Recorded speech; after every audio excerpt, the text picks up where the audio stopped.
Bien, mis hermanos, buenas tardes una vez más. Vamos a pedir al Señor de nuevo su gracia mientras exponemos su palabra. Vamos a orar. Padre, nosotros queremos darte gracias porque tú eres el Rey de Gloria y eres nuestro Rey y eres nuestro Padre. Concédenos ahora por tu Espíritu la gracia de exponer fielmente tu palabra, porque te lo pedimos en su precioso nombre. Amén y amén. Mi hermano, ¿qué viene a tu mente cuando escuchas estas palabras? No trates de huir, porque no podrás escapar de mí.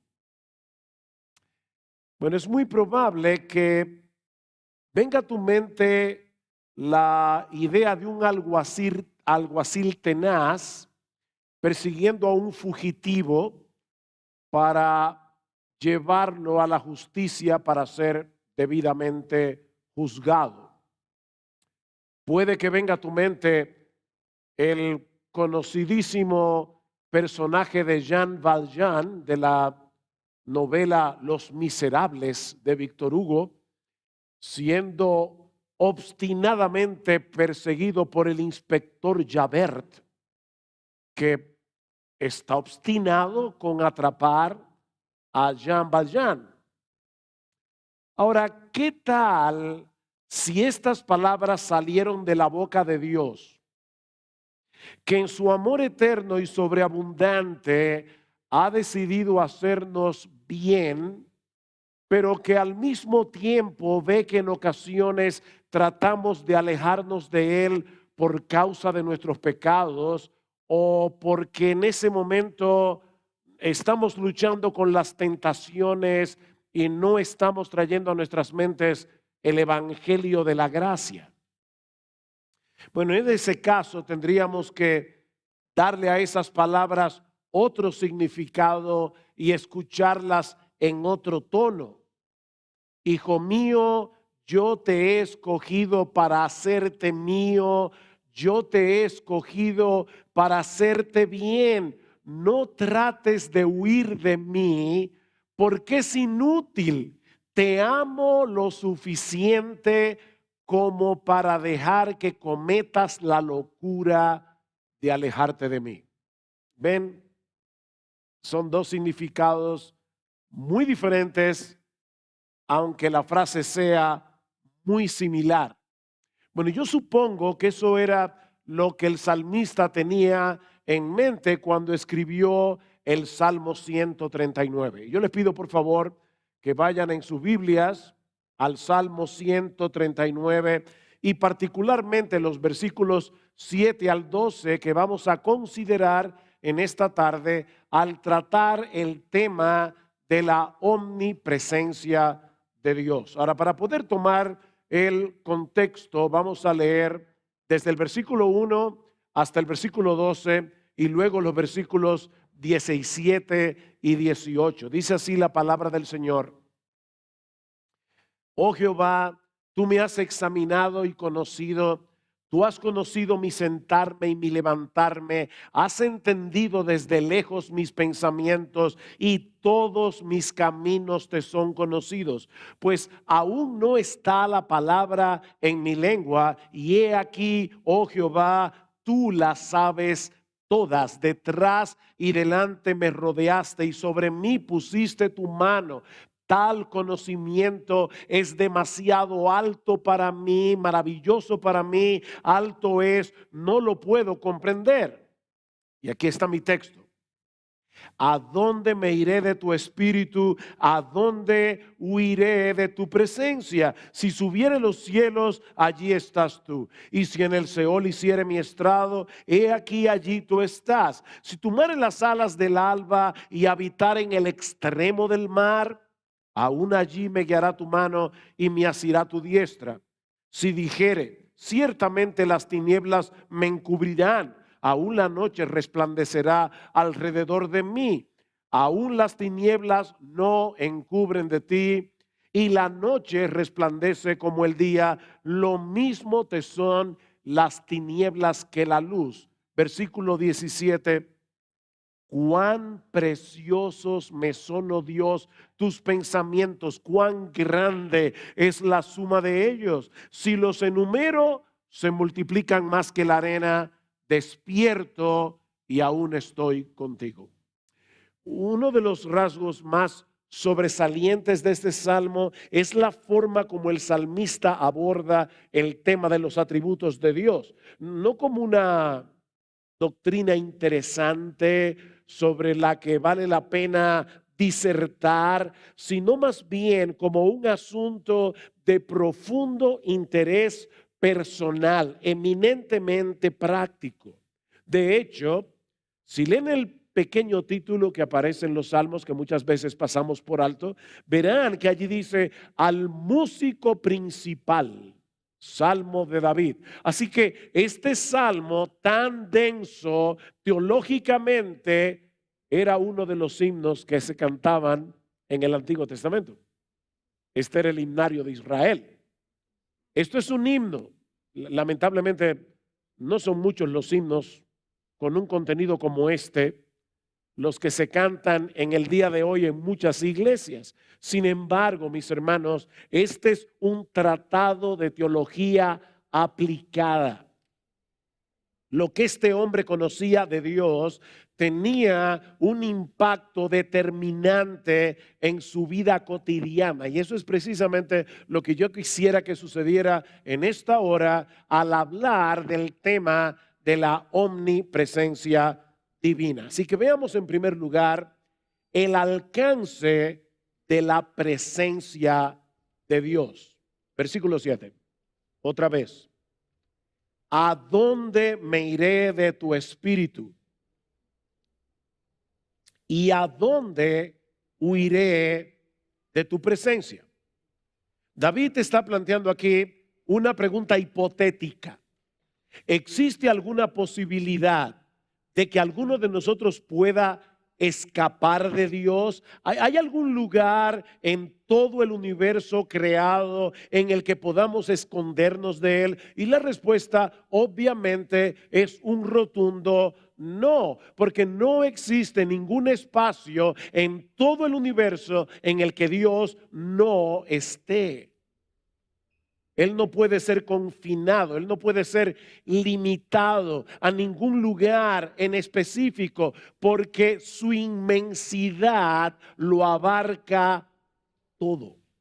Ustedes recuerdan Primera de Reyes capítulo 8, cuando Salomón estaba dedicando en oración el templo que él había construido al Señor en Jerusalén. Salomón estaba consciente de que era iluso pensar que esa casa pudiera contener a Dios, a pesar de lo grande y de lo majestuosa que era esa casa. Pero ¿morará verdaderamente Dios sobre los cielos, sobre la tierra, perdón? He aquí, escuchen, los cielos de los cielos no te pueden contener, cuanto menos esta casa que yo he edificado. Ahora, cuando hablamos de la omnipresencia de Dios, lo que estamos diciendo no es únicamente que Dios sea tan y tan grande que Él trascienda toda limitación espacial. Por supuesto, Dios es así de grande. Pero al hablar de su omnipresencia, estamos afirmando algo mucho más sorprendente. La palabra latina omni significa todo, todo. De manera que al decir que Dios es omnipresente, lo que estamos afirmando es que su presencia se encuentra en todo lugar al mismo tiempo, simultáneamente. Dios está en todas partes a la vez. De ahí la pregunta del salmista: ¿a dónde huiré de tu presencia?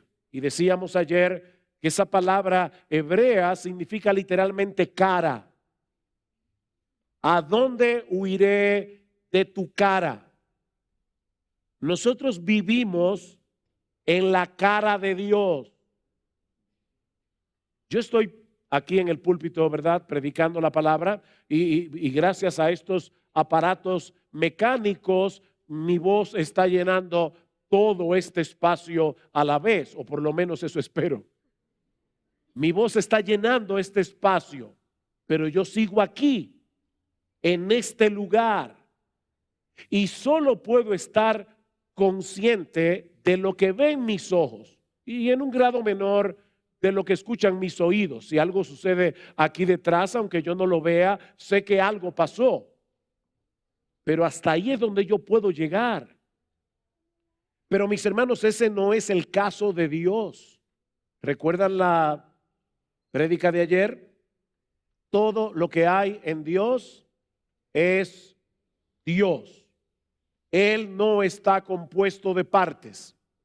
Y por lo tanto, donde quiera que Dios esté, Él está allí con todos sus atributos, con toda su esencia, con todo su ser.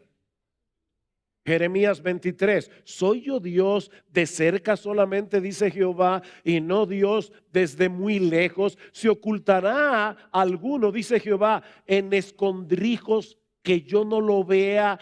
¿No lleno yo, dice Jehová, el cielo y la tierra? Cuando Adán y Eva pecaron contra el Señor, Génesis capítulo 3, versículo 8, ¿qué quisieron hacer ellos? Ellos quisieron esconderse de Dios. Pero mis hermanos, esto es tan absurdo como lo que hacíamos muchos de nosotros, por lo menos yo cuando estaba pequeño. Uno se acostaba en la noche, en mi pueblo donde yo nací, tenían la costumbre de hacer muchas historias de fantasmas, de muertos que salían por la noche. Y obviamente ustedes se pueden imaginar un niño de 8, 9 años, habiendo escuchado todas esas historias, luego por la noche yo quería esconderme. ¿Dónde me escondía? Debajo de la sábana. Como si la sábana fuera un lugar lo suficientemente, qué sé yo, lo suficientemente bueno para esconderse de algún peligro. Bueno, mis hermanos, así de absurdo es pensar que nosotros podemos huir de Dios. Porque Él no solo trasciende el espacio, Él está presente con todo su ser en todo lugar al mismo tiempo. Vean una vez más el versículo 8. Si subiera a los cielos, allí estás tú. Y si en el Seol hiciere mi estrado, he aquí allí tú estás. Este es un intento de escape vertical, ¿verdad? Puedo tratar de subir a lo más alto, puedo tratar de descender a lo más bajo, sería completamente inútil porque Dios está en los dos extremos y en todo lo que hay en el medio. De hecho, noten que 2 veces dice, versículo 8, si subiera a los cielos, allí estás tú, todo tú. Y si en el Seol hiciere mi estrado, he aquí allí tú, todo tú, estás ahí. O puedo intentar un escape horizontal, pero el resultado sería exactamente el mismo. Versículo 9, si tomare las alas del alba y habitar en el extremo del mar, aún allí me guiará tu mano y me asirá tu diestra. El sol, ¿verdad?, se levanta en el este y desde la perspectiva de Israel, el mar Mediterráneo se encuentra en el oeste. De manera que si aún fuera posible huir con la rapidez de la luz a cualquiera de los dos extremos, al este o al oeste, sería completamente inútil. Y obviamente David no podía saber que la luz se desplaza en el vacío a una velocidad de 300,000 kilómetros por hora. Pero él sí sabía que ningún objeto se mueve más rápido que la luz.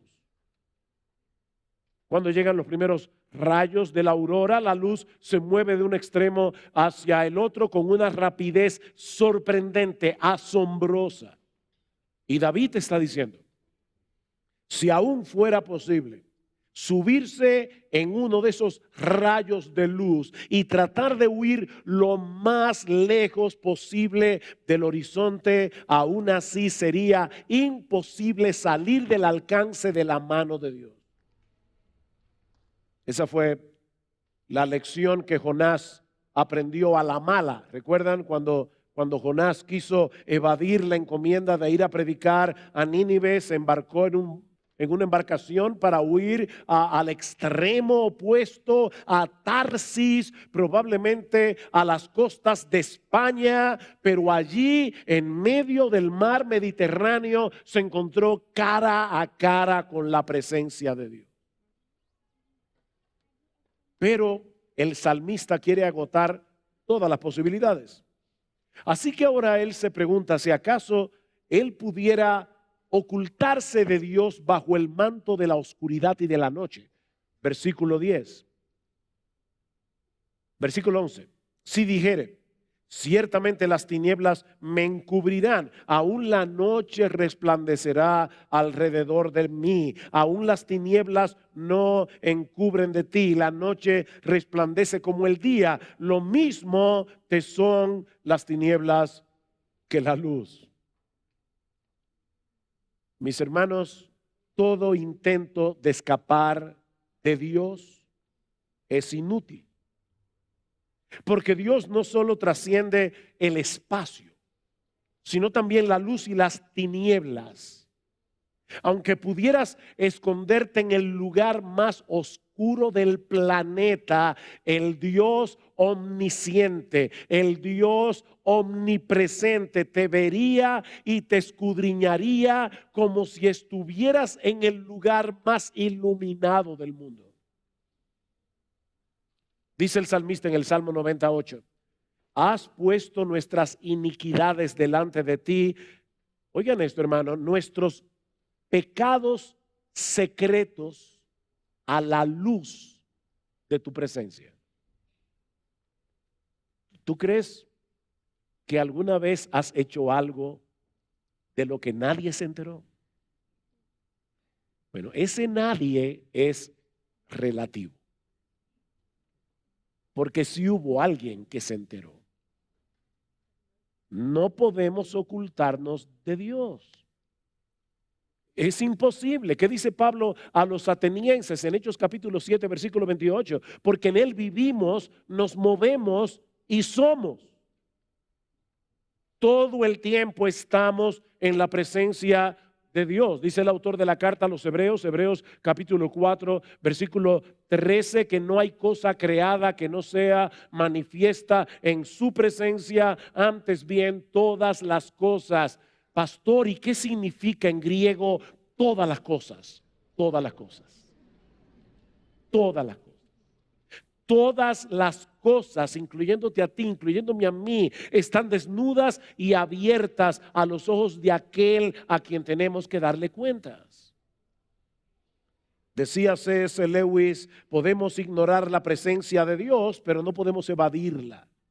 El mundo está lleno de Él. Y me encanta esta frase. Dice Lewis, Él anda por todas partes de incógnito. No lo ves. No te apercibes, pero Él está ahí. Ahora, si somos creyentes, ese intento de escapar es innecesario. Porque yo me imagino que ya algunos deben estar aterrados. Ese intento de escapar, si tú eres creyente, es innecesario. Porque ese Dios omnisciente, ese Dios omnipresente es ahora nuestro Padre por causa de nuestra unión con Cristo. Todos los que hemos sido perdonados, reconciliados en Él, no tenemos motivos para vivir aterrados por el hecho de vivir en la presencia de Dios. Sí debemos vivir en temor reverente, pero no aterrados. Si eres creyente. Si no eres creyente, tienes todas las razones del mundo para vivir en terror. Pensemos por un momento en una pareja de esposos que se aman intensamente. Los dos quieren vivir el uno junto al otro todo el tiempo. Yo no me imagino a un esposo que ama intensamente y genuinamente a su esposa pensando de esta manera: qué fastidio con esta mujer. Quiere estar conmigo todo el tiempo y no me deja tranquilo para poder mirar a otras mujeres. ¿Qué les parece? Bueno, mis hermanos, así es de absurdo el hecho de que alguien profese ser creyente, profese conocer al Dios lleno de gracia, al Dios lleno de bondad, que en Cristo ha venido a ser nuestro Padre, pero al mismo tiempo quisiera mantener a Dios lejos o por lo menos a una distancia prudente para poder pecar tranquilo.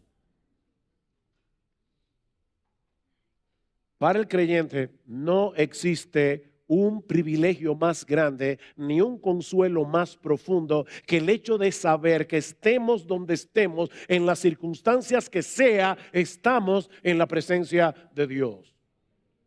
Versículo 10. Aún allí me guiará tu mano, aún allí me asirá tu diestra. Mis hermanos, es en la presencia de Dios, dice David en el Salmo 16, donde hay plenitud de gozo, delicias a su diestra para siempre. Sin embargo, como les decía hace un momento, el incrédulo sí tiene todas las razones del mundo para vivir aterrado por la presencia de Dios. Porque si bien es cierto que Dios está completamente presente en todo lugar, con todos sus atributos, eso no significa que su presencia se manifieste de la misma manera en todo lugar y circunstancia.